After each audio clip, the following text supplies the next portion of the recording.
Ngopi lek.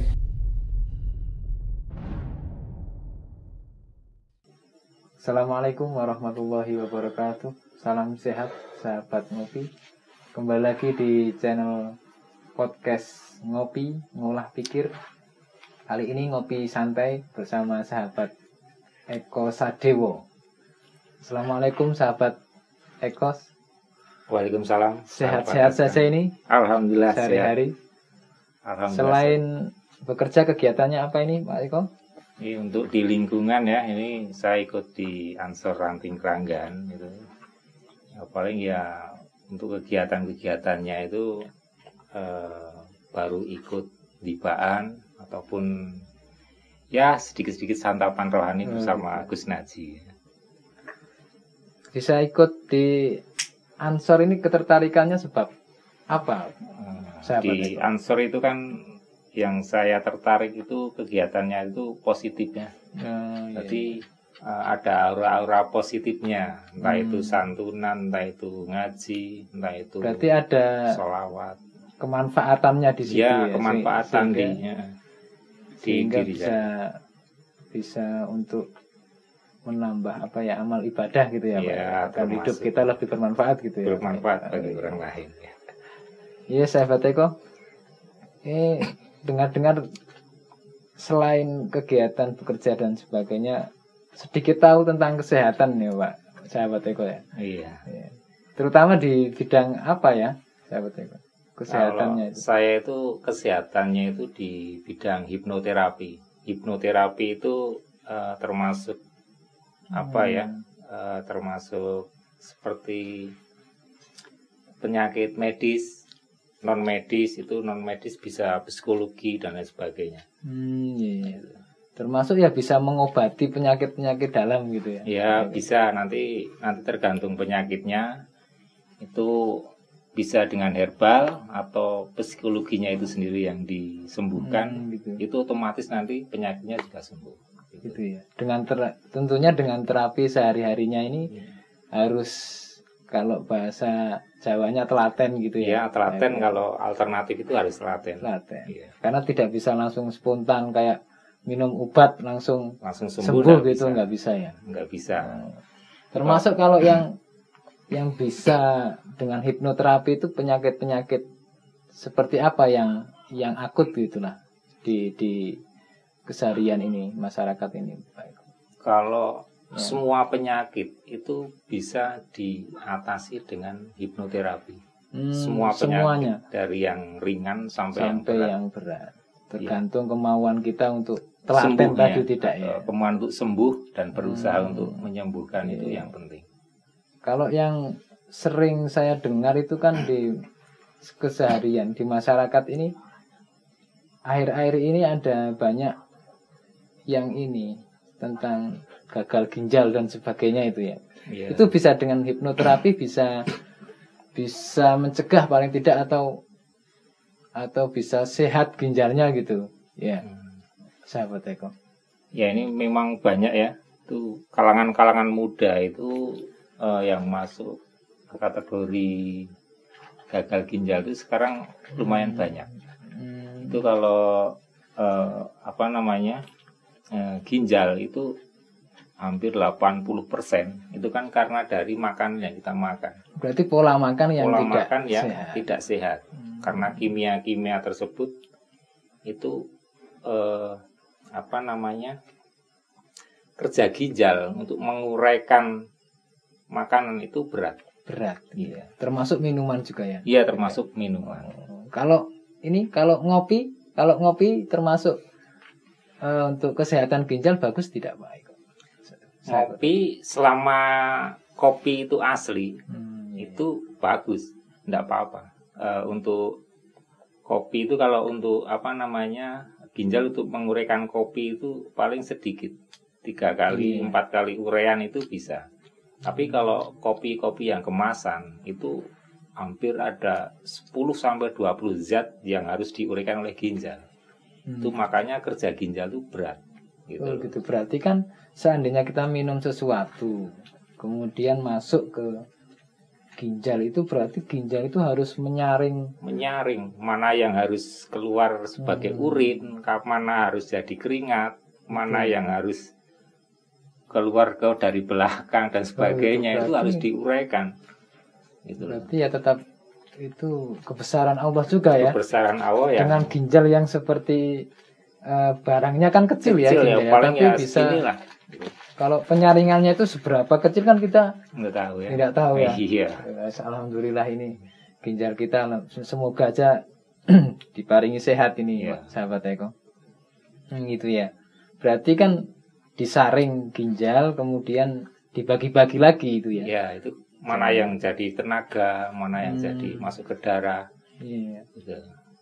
Berarti kan minuman juga harus kita berhati-hati dalam, paling tidak air putih ya. Ya. Sahabat Eko atau ya minuman gula yang mengandung gula pun kita perlukan. Tapi harus dengan jumlah yang standar lah, gitulah. Jangan sampai kebanyakan. Itu pun kalau kadang kita pun harus mengistirahatkan ginjal juga. Oh gitu. Mengistirahatkan itu ya air putih itu kan nggak perlu diurai, tidak perlu diurai. Tidak perlu diurai secara keras oleh ginjal.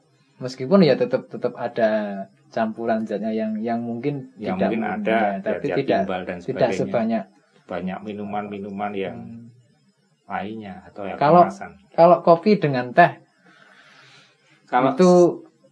kalau menurut gitu bagaimana menurut sampean ini lebih baik minum kopi atau tehnya gitu? Kalau saya pribadi, saya kan begitu minum saya teliti dan amati amati bukan karena cari ini siapa gitu loh, karena saya teliti sendiri dengan pengalaman pribadi dan mengamati.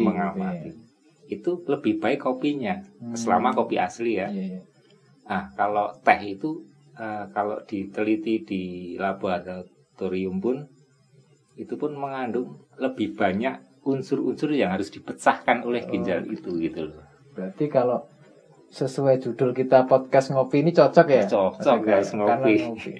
Ngopi dulu. Monggo ya. Sambil ngelinting juga nggak apa, ini santai, ngobrol santai ini. Cuman santai tapi ada pengetahuan yang kita serap gitu ya, sahabat Eko. Oh gitu ya.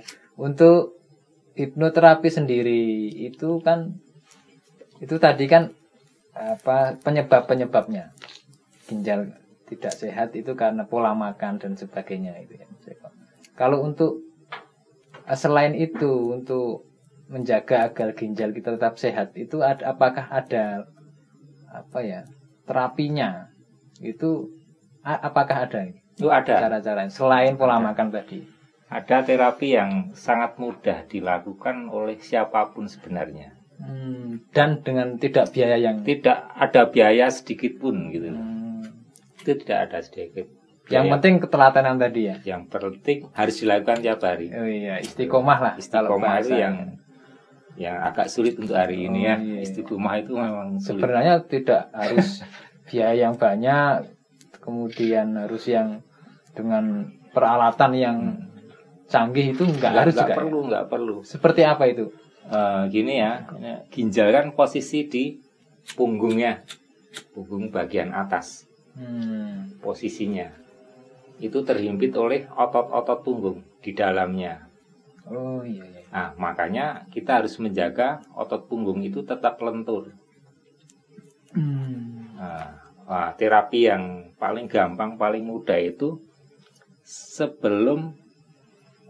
setelah bangun, sebelum turun ke lantai. Biarkan lantai kan dingin ya. Iya. Sebelum ke lantai, berarti kalau seandainya kita tidurnya di kasur gitu ya. Di kasur ya kan masih hangat ya, posisi kita hangat. Spring bed gitu ya. Iya. Jangan turun dulu. Pokoknya jangan turun dulu, selonjor. Itu diusahakan kalau sambil dicontohkan tidak apa-apa. Ini harus dilenturkan. Begitu bangun harus dilenturkan dulu. Ini harus ketarik sampai sini. Syukur-syukur sampai menyentuh lutut. Oh gitu ya. Itu tujuannya supaya ginjal di dalam otot-otot itu juga ikut lentur. Iya. Nah itu kan lelah kalau pekerja seharian, apalagi kerja keras ya. Kerja keras, mengurai minuman-minuman yang banyak sekali macamnya, itu lelah. Kelelahan itu harus kita lenturkan. Kalau ginjal itu lentur, mungkin setelah tidur kan mungkin ginjalnya kaku gitu ya. Iya, itu kan cenderung kaku.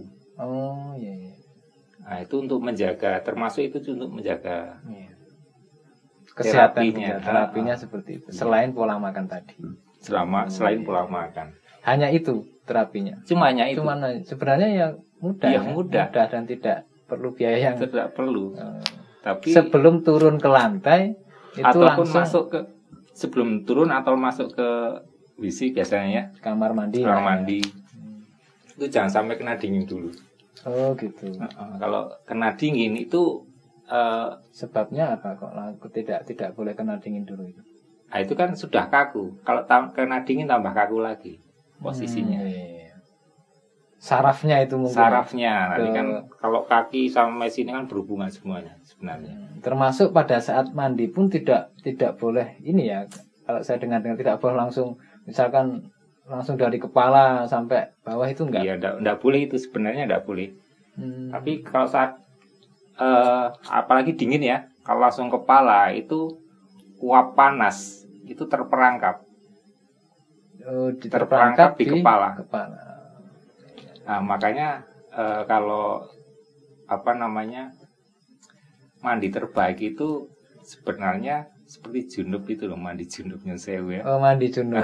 Secara syariat itu ya. Secara syariat itu harus sini dulu dituntaskan. Itu kan dalam waktu ngebjur sampai bilas lagi itu kan uap sudah naik semuanya. Istilahnya pemanasan dulu. Pemanasan dulu. Agar badan tidak kaget dengan kondisi yang berbeda dari tidur yang hangat tiba-tiba masuk kamar mandi langsung apalagi kalau ini ya masuk begitu bangun langsung ada kolam renang langsung masuk kolam renang itu lebih bisa sarafnya langsung berhenti iya. Itu tidak baik untuk kesehatan itu kan rata-rata yang berarti kan lebih baik tidak punya kolam renang ya Pak. Iya betul. Kita cukup kolah kecil aja gitu ya. Itu bahaya bagi yang sudah penyumbatan sebenarnya.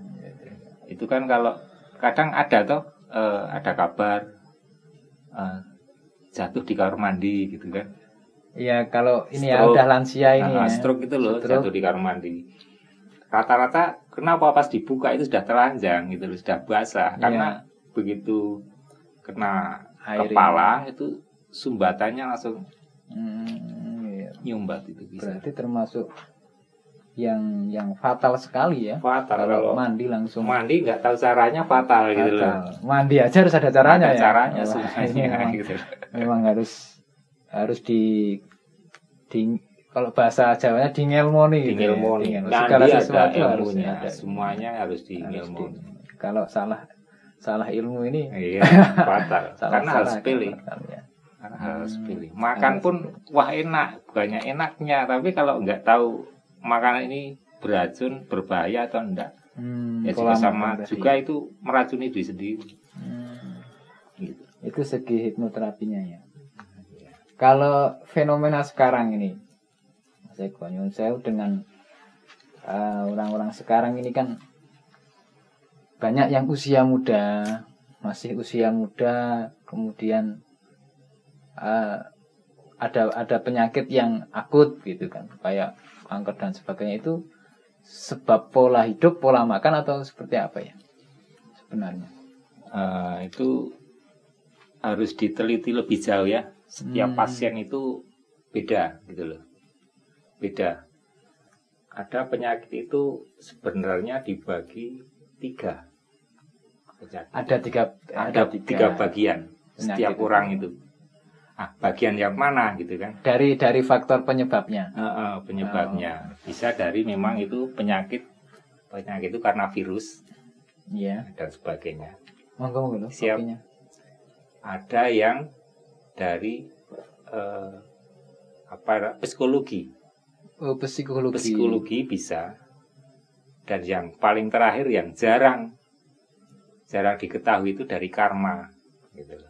Oh, dari karma, maksudnya dia udah karma seseorang pernah gitu. Melakukan sesuatu kepada orang lain atau dosa apa enggak tahu. Nah, itu jatuhnya karma. Kita bahas satu-satu, ini menarik ini, sahabat Eko ini. Yang saya lebih tertarik di ini psikologinya tadi. Iya. Maksudnya psikologinya ini, apakah dia banyak masalah atau seperti apa gitu ya, sebabnya atau seperti. Kalau psikologi itu cenderung di penyakit hati ya. Oh, penyakit hati. Penyakit hati. Bukan yang itu, penyakit hati ada 5 itu. Oh, bukan. Penyakit hati. Taruhlah seperti dendam, sakit hati, iri, dan itu sebabnya ya menimbulkan penyakit itu sendiri, gitu loh. Dari misalkan dendam itu, kemudian di pikiran itu selalu pengen membalas gitu ya. Dendam itu rata-rata orang yang punya dendam itu kan temperamen tinggi. Nah, itu biasanya masuknya penyakitnya di jantung. Oh iya. Berarti kalau yang jantungan itu ya rata-rata pendendam gitu ya? Ya pendendam, walaupun nggak ngamuk ya, walaupun nggak frontal. Dendam kan nggak harus langsung ataupun kadang di pendam pun itu dendam namanya, walaupun menang gitu. Wah, aku ikhlas kok, tapi dendam di sini ya, di jantungnya bisa bermasalah nantinya. Bisa untuk menyebabkan penyakit itu. Penyakit ya. Dendam, iri hati. Serik gitu loh. Serik itu kalau serik kan dirasakan di sini dulu. Kalau pernah serik pasti merasakan sengkring gitu. Sengkring. Serik itu sakit hati ya? Beda. Serik itu beda dengan sakit hati. Kalau bahasa Indonesianya serik. Serik itu apa ya? Rodora terima lah. Rodora terima iya. Serik itu apa ya? Nanti dicarikan di kamus ya. Itu rodora kagok ini. Serik itu kalau kita serik, umpamanya apa ya contohnya? Gampang tersinggung. Gampang tersinggung. Itu serik. Bila sengkring gitu loh. Itu nanti paru-parunya nanti bermasalah. Efeknya. Kalau tadi pendendam tadi di jantungnya. Di jantungnya. Kalau yang serian tadi? Serian itu biasanya di paru-paru. Iya. Berarti kan berapa persen itu psikologi itu mempengaruhi badan ini sakit itu berapa persennya, sahabat Eko? Kalau penyakit hati itu termasuk serik, dendam dan sebagainya itu kan sebenarnya sedikit sebenarnya. Cuman karena menumpuk. Tapi kalau dilakukan tiap hari itu potensinya besar untuk kesehatan. Berarti kan sangat ini ya, menentukan lah istilahnya. Seandainya kesehatan. Kita makanya kan kalau di agama, kalau di kita Islam ini kan memang anjurannya kita harus yang penting senang gitu ya. Penyakit hati harus dihilangkan. Yang penting senang, menikmati, mensyukuri nikmat Allah gitu ya. Sehingga kita bisa lebih sehat dengan pola hidup, pola makan yang baik. Berarti kan sangat mungkin mempengaruhi ya. Mempengaruhi sangat. Penyakit hati termasuk utama ya. Iya. Bukan itu kan dari diri sebenarnya itu. Yang kita harus. Kalau ini pernah bahasa guyonan bercandanya itu kan, kalau ada orang sakit masuk angin itu kan, wah kakek pikiran itu, kebanyakan pikiran ini. Nah, ini berarti pikiran juga itu sangat mempengaruhi. Sangat mempengaruhi. Nah, stres itu kan, pikiran itu kan stres ya. Pikiran sangat lelah itu mempengaruhi malah semua hal yang ada di dalam. Pikiran ya. Iya. Secara kalau ini kan imunitas lah. Imunitasnya turun gitu loh. Saat imunitas turun itu penyakit apapun bisa masuk. Termasuk kalau orang stres itu imunitasnya biasanya menurun. Banyak pikiran. Karena orang stres itu satu, makan nggak enak. tidur nggak nyenyak, mau apapun nggak enak semuanya. Nah, maka dari itu kalau kurang makan, kurang tidur, penyakit apapun bisa masuk. Gitu. Berarti kurang refreshing, kurang piknik lah biasanya. Kalau stres mending piknik aja ya, Pak. Piknik, ya. Sahabat Eko. Iya, betul. Dibikin santai gitu, hidup bikin enak gitu ya. Enjoy. Bikin enjoy. Tagihan per bulan pikir carry gitu ya. Tadi kan ada dari psikologinya, kemudian yang ketiga apa tadi ya? Dari memang virus penyakit itu sendiri. Iya. Dari psikologi yang tiga itu karma. Oh iya, yang karma tadi ya. Iya. Ya, menarik itu dibahas ini ya, karma ini. Ya sebelumnya sahabat ngopi mohon dukungannya untuk pastikan subscribe, like, comment, share dan subscribe di podcast ngopi ini sehingga nanti channel ini bisa berkembang dan lebih bermanfaat tentunya. Banyak hal-hal yang menarik yang akan kita bahas pada podcast ngopi ini. Kali ini kita ngobrol santai tapi bermanfaat nih ya. Ini sahabat Eko. Tadi yang karma ini sahabat Eko. Sepertinya menarik nih karma. Tadi kan penyakit hati termasuk iri, dendam dan sebagainya itu mempengaruhi penyakit kita. Terus yang apa karma ini ya, karma ini kok bisa menyebabkan penyakit ini. Kalau jalurnya seperti apa ini? Itu baru dengar ini saya. Kalau saya meneliti ya, meneliti saya kan dulu belajar hipnoterapi itu dengan berbagai macam penelitian itu ya. Maksudnya ada sebuah keilmuan saya pelajari dan saya itu harus cari pasien sebanyak mungkin dan separah mungkin. Dan saya itu melihat dari sana. Setiap yang terjangkit penyakit itu diteliti gitu ya. Setiap saya menangani seorang pasien itu saya teliti semuanya. Dan itu menjadikan benar memang ada karma di sana. Saat seorang dengan sebuah penyakit tertentu itu diobati secara medis tidak bisa. Diobati secara psikologis juga tidak bisa. Di ruqyah pun kadang tidak bisa gitu. Maksudnya banyak hal sudah dicoba tapi nggak sembuh-sembuh. Itu namanya karma. Nah, kalau saya teliti lagi, beberapa jenis penyakit itu memang karmanya berbeda-beda. Taruhlah yang paling ringan aja ya. Taruhlah jatuh keseleo. Atau patah tulang gitu ya. Atau apalah keseleo, tapi secara ronsen atau secara sakal putuk itu sudah dibenahi semuanya.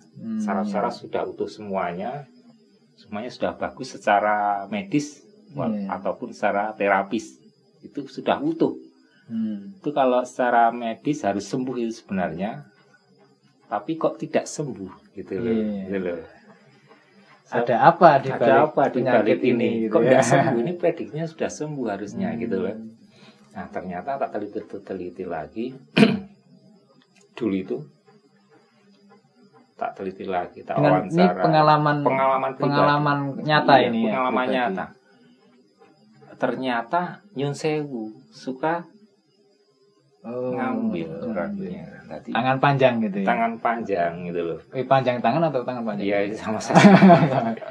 Tangan panjang, nyolongan Nyun Sewu. Nyolongan itu kamu ngomong. Nah, nyolongan itu kalau saya teliti lagi lebih dalam lagi, ada seseorang yang tidak ikhlas atas barang yang diambilnya. Itu tak teliti lagi itu orang nggak punya ya. Orang nggak punya HP ya jelek, tapi jeleknya buat dia itu paling bagus mungkin ya. Karena perjuangan lumpuki duit dan sebagainya itu malah terambil itu ya. Itu karena doa-doanya itu loh sebenarnya. Ada orang yang terzalimi ya. Wah, kalau tak tunggak-tunggak kayaknya itu karena doa yang dikabulkan itu jadi karma seseorang. gitu loh. Gitu ya. Jadi hati-hati dengan perilaku kita yang tidak baik dengan seseorang. Siapa tahu orang yang kita sakit itu dongone mandi gitu loh. Kalau bahasa Jawanya sopo nandur bakal ngunduh. Iya, betul. Itu termasuk karma. Iya. Pengalaman pribadi itu ya. Itu pengalaman pribadi. Pada akhirnya sembuh juga itu dengan diteliti seperti itu. Kemudian saya sudah memberikan syarat untuk beliaunya. Kalau sampean njaluk ngapura dengan ini yang pernah tidak tahu siapa, saya nggak nunjuk si A, tidak, semua yang terdolimi. Oh, berarti kalau dia mendolimi 100 orang harus minta maaf dengan minta ikhlasnya gitu ya. Ikhlasnya. Itu tak jamin sembuh gitu dok saya. Tapi sampai sekarang pun nggak tahu ya. Kayaknya nggak mungkin gitu untuk minta maaf. Paling tidak mungkin mendoakan yang terzalimi itu ya. Itu tidak bisa. Harus bertatap muka ya.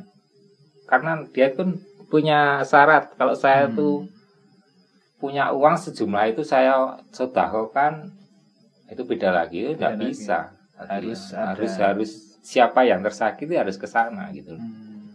Itu berarti kan kalau di kita di Islam ini kan memang kita dianjurkan untuk selalu baik dengan siapapun. Ya. Karena Rasulullah ya sudah memberikan uswahnya ya, sudah memberikan toladannya, sehingga dengan sesama ini kita memang harus baik. Karena ternyata ada efek seperti itu ya. Yang kita nggak berpikir sampai sana gitu loh. Berarti kan itu bagian kecil ya. Itu yang bagian kecil. Tapi masih banyak lagi pengalaman yang hubungannya dengan karma itu banyak. Karma. Menarik ini. Saya baru dengar ini karma ini menyebabkan penyakit ini. Berarti kan kadang penyakit yang tidak bisa sembuh dengan medis dan alternatif itu kadang dia mengklaimnya kesantet gitu ya. Itu rata-rata seperti itu. Padahal mungkin dari karma itu ya, dari perilakunya dianya sendiri tidak introspeksi gitu ya mungkin ya. Saya banyak kasus seperti itu.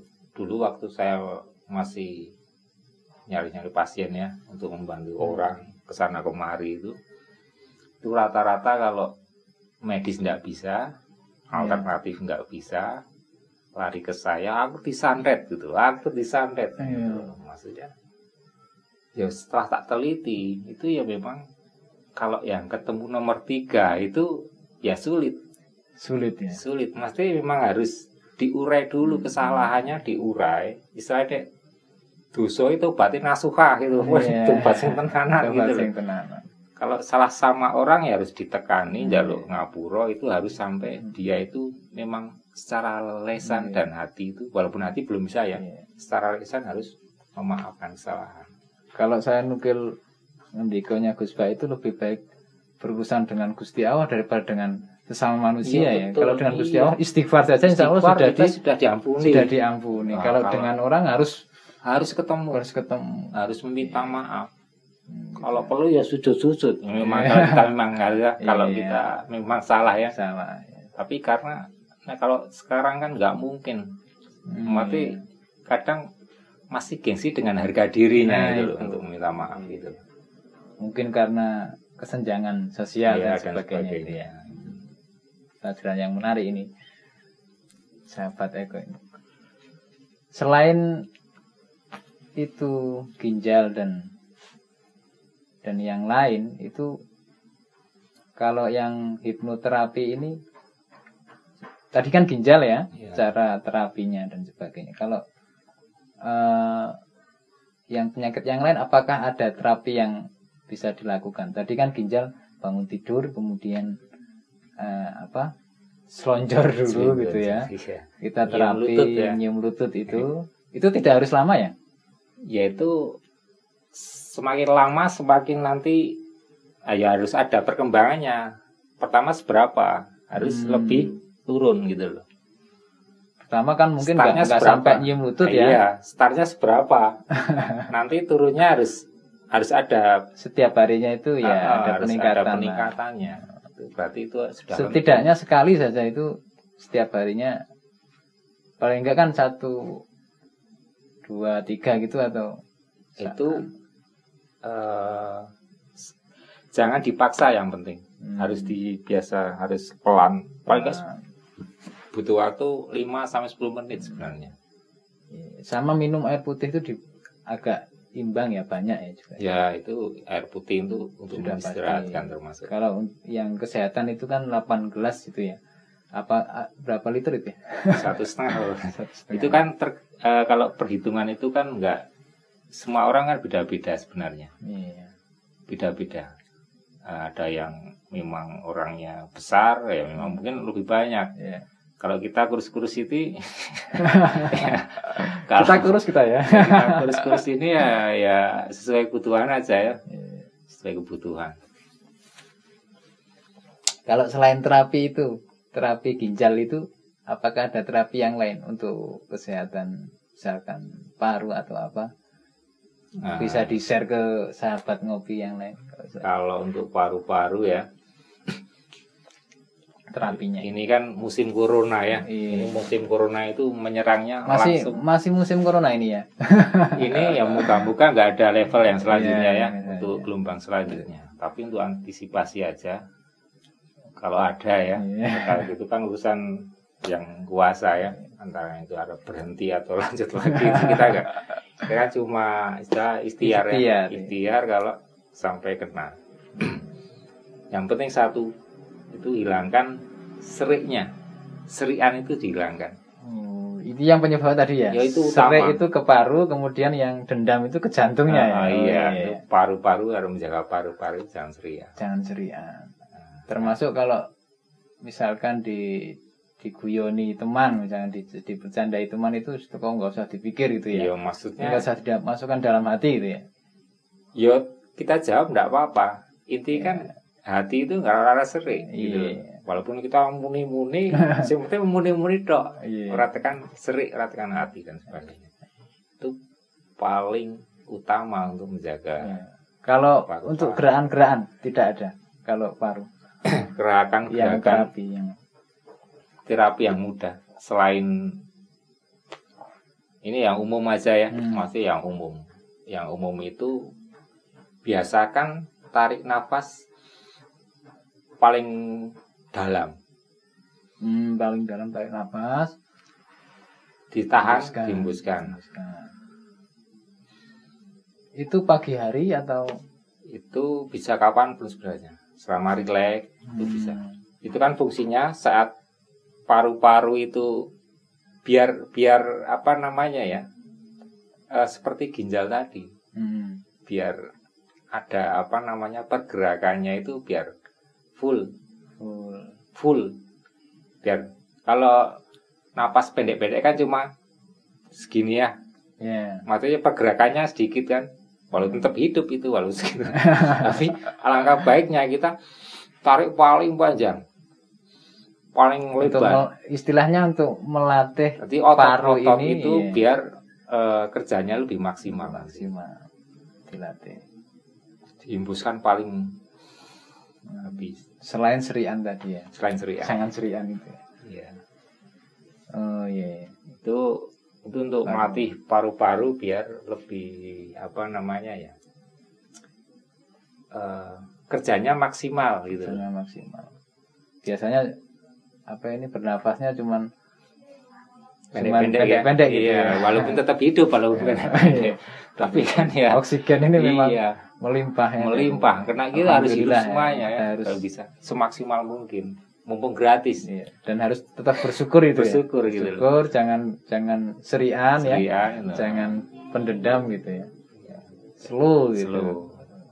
Karena saat nanti virus corona masuk itu kan saat itu sudah nempel di paru-paru, itu kan bampet semua.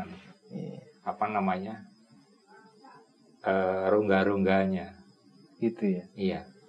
Itu kan bisa mengurangi tarian nafas. rata-rata kalau yang kena itu COVID itu kan sulit bernafas. Sulit bernafas.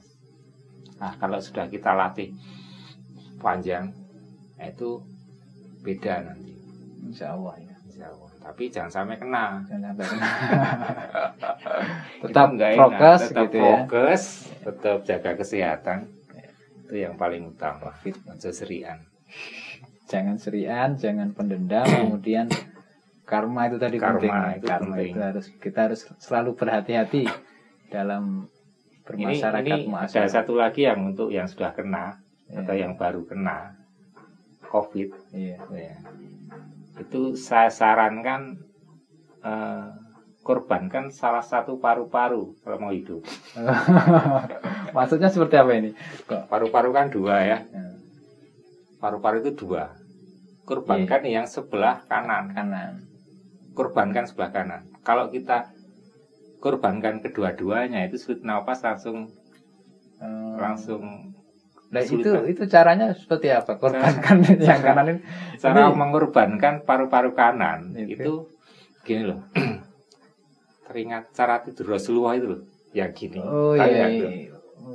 Yang itu. Itu kan miring ke kanan ya. Miring ke kanan. Kemudian posisi jantung kan di atas. Iya. Betul ya.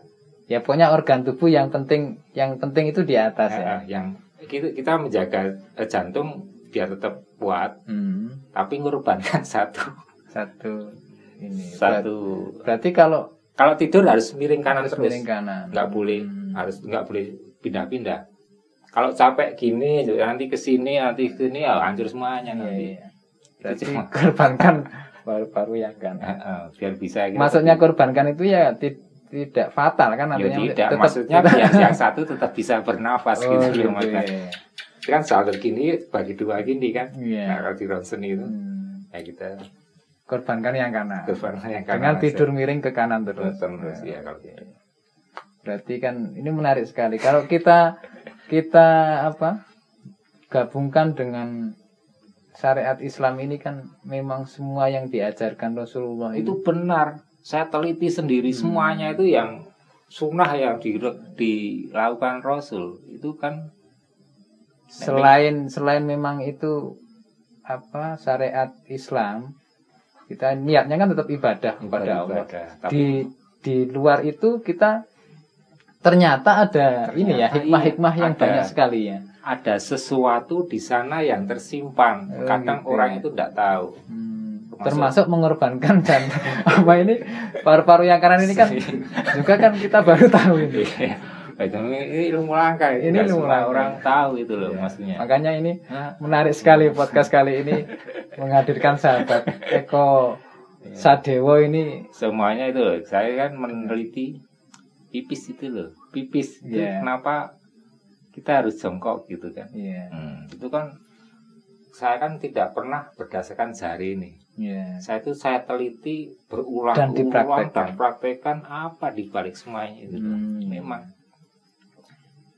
ada sesuatu. Kalau kita pipis, kalau kita berdiri, itu posisi gini ya. Ini kantongnya. Itu kalau laki-laki ya. Bukan itu kantong pipisnya. Kantongnya itu di bawah jalurnya. Di bawah jalurnya ya. Tapi kalau kita jongkok, ini langsung di atas jalur. Jadi begitu pipis itu tuntas sampai endap-endapannya itu keluar semuanya. Kok bisa kebalik gitu ya? Iya itu saya kan ya itu harus diteliti sendiri kalau memang apa namanya ya. Berarti lebih tuntas dengan tuntas. Ini dibolong di sini sama dibolong di sini. Itu kan tetap ada endapannya itu loh. Itu ibaratnya seperti itu. Itu juga syariat Islam menganjurkan seperti itu. Syariat Islam menganjurkan untuk jongkok kalau laki-laki. Karena nanti kantong itunya, kantong kemih ya. Itu nanti posisinya nanti kalau kita jongkok itu di atas jalur itu bisa tuntas semuanya. sambil linting.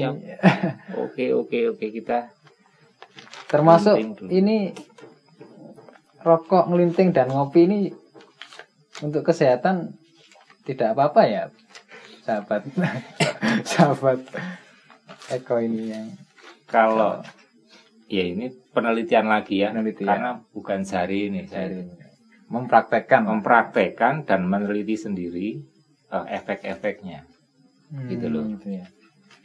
Termasuk rokok. Saya itu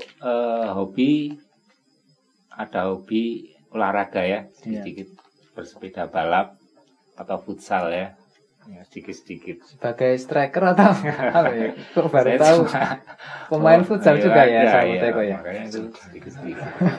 Nah, di situ saya itu menemukan perbedaan antara rokok tapi yang pabrikan sama yang tembakau asli. Iya. Bisa membedakan di sana. Itu paru-paru kalau pakai rokok pabrikan, itu berat untuk bernafas. Kalau untuk olahraga.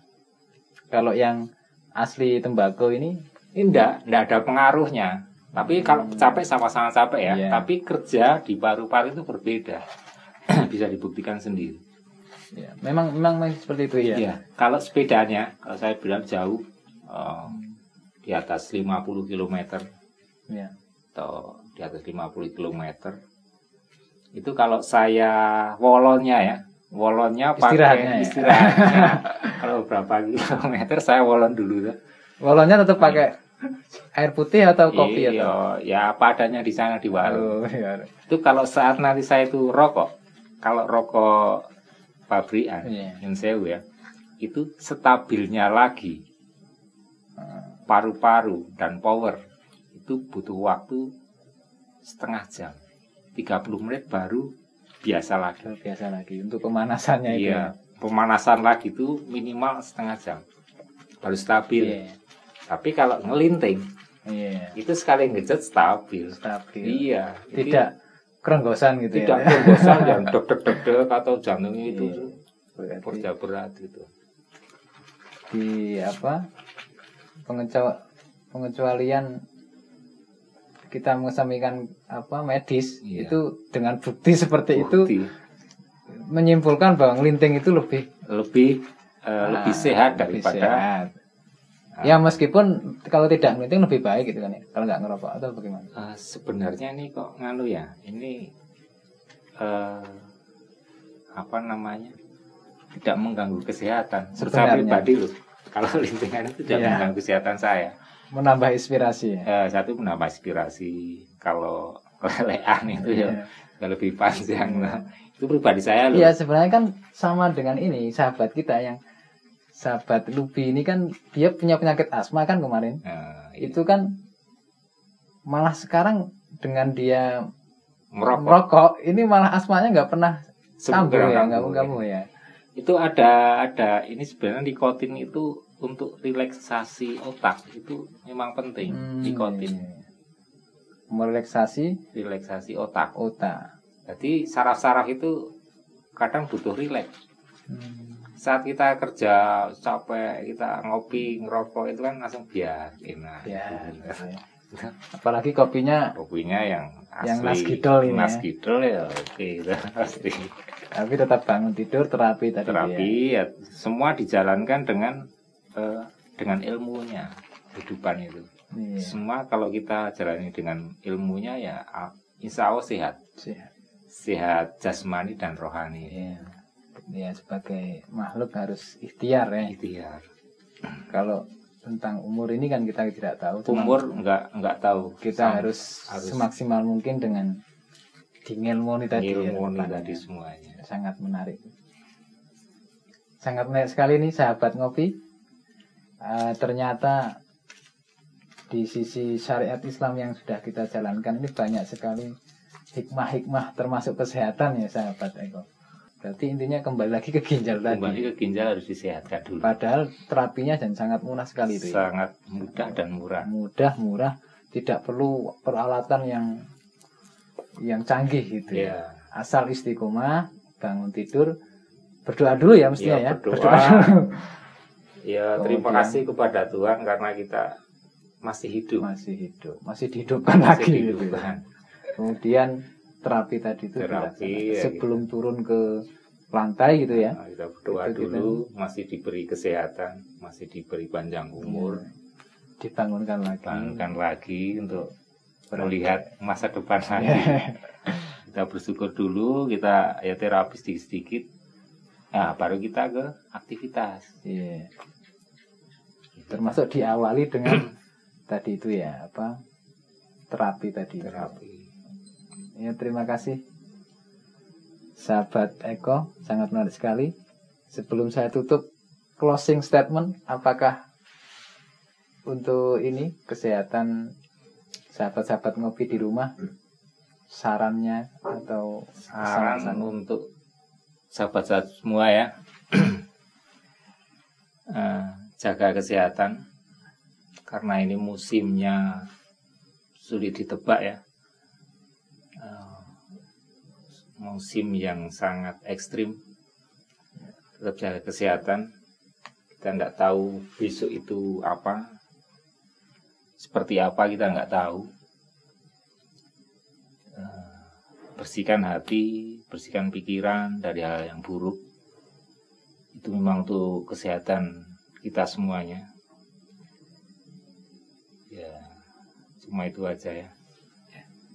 Oke, saya menyimpulkan dari podcast kali ini, ternyata kita harus selalu istilahnya fresh, pikirannya senang, kemudian hidup dibuat slow saja. Itu sesuai dengan ayat Al-Quran itu ya, yang kul bi fadlillah wa bi rahmati wa bi dzalika falyafrahu itu ya. Betul. Itu kan kita harus selalu menikmati, mensyukuri nikmat rahmat dari Allah SWT untuk selalu kita dibuat senang gitu ya. Ternyata dengan senang ini pikiran kita menjadi fresh, tidak ada penyakit hati dan sebagainya, sehingga badan kita juga sehat juga. Oke, terima kasih sahabat ngopi. Podcast kali ini kita cukupkan sekian sahabat Eko. Terima kasih sudah kerso di ini ngobrol di podcast ngopi ini, sangat bermanfaat sekali. Sekali lagi jangan lupa pastikan sahabat ngopi semua untuk like, comment, share, dan subscribe di podcast ngopi kami agar semakin berkembang dan bermanfaat. Dari saya banyak kekurangan, mohon maaf. Saya akhiri. Wassalamualaikum warahmatullahi wabarakatuh. Salam sehat sahabat ngopi.